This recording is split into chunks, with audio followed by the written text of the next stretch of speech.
आता फार ताईंची कमेंट असते की मसाला फ्रेश हवा आहे, तर मसाला हा आपला फ्रेशच असतो. आठवड्यातून 30 किलोचा मसाला आपला जातो आणि 30 किलो मसाला आपण एकाच वेळी बनवत नाही. तर 2 बॅचेसमध्ये मी हा 30 किलो मसाला बनवते, कारण एकदा बनवणं मला शक्यच नाही. मी एकटीच बनवणारी आहे आणि 2 बॅचेसमध्ये म्हणजे 15-15 किलोच्या बॅचेसमध्ये मी हा मसाला बनवते. आणि 15 किलोसाठी तुम्ही इथे बघू शकता मी भरपूर मसाला वापरलेला आहे. मसाला बनवून पैसे घ्यायचे हे मी करत नाही. मसाल्यासोबत तुम्हाला त्याची क्वालिटी आणि स्वच्छता हे दोन्ही मेंटेन करून द्यायची जबाबदारी माझी आहे.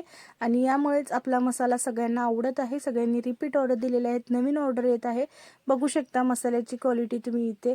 लो फ्लेमवरती सगळा मसाला तळला जातो, भाजला जातो. आणि मेन म्हणजे कांदा सुद्धा मी इथं वाळवत नाही, न वाळवता तळते. अगदी बारीक गॅसवरती 5 ते 6 तास लागतात कांदा तळण्यासाठी. आणि कांदा तळताना तुम्ही तेलाची क्वांटिटी सुद्धा बघू शकता. तर अगदी पारंपरिक पद्धतीने कोणतीही भेसळ कलर न वापरता जसं घरी बनवतो त्याच पद्धतीने हा पूर्ण स्वच्छतेने बनवलेला मसाला आहे. तुम्ही सुद्धा हा मसाला ऑर्डर करण्यासाठी दिलेल्या नंबरवरती मेसेज करू शकता, व्हॉट्सअप मेसेज करू शकता. आणि हा मसाला वर्षभर टिकतो. आता ह्या सगळ्या ऑर्डर्स बुक आहेत.